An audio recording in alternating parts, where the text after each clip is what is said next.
कधी कधी ना एखादी कादंबरी नकळतपणे त्या लेखकाचा प्रवास होऊन जाते.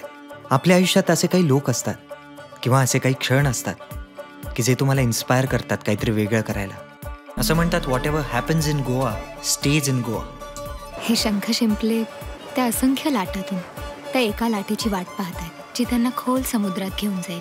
आपण एकदाच प्रेमात पडणार आणि जिच्या प्रेमात पडणार ती सुद्धा 100% माझ्याच प्रेमात पडणार.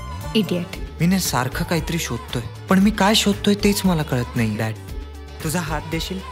गोव्याचं आणि प्रेमाचं ना एक वेगळंच रिलेशन आहे. म्हणजे माणूस गोव्यामध्ये येतो तेव्हा गोव्याच्या तर प्रेमात पडतोच, पण कधी कधी प्रेमातही पडतो. Isn't it beautiful? Yes, it is.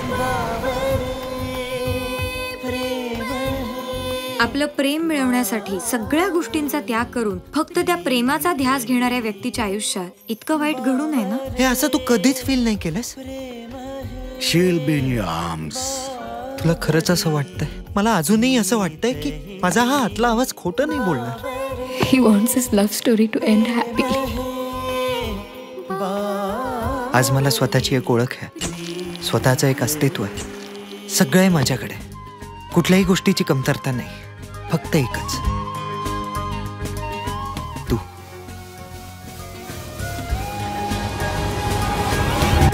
Paware प्रेम आहे. चित्रपट पाहण्यासाठी लगेच डाउनलोड करा अल्ट्रा झकास मराठी OTT ॲप.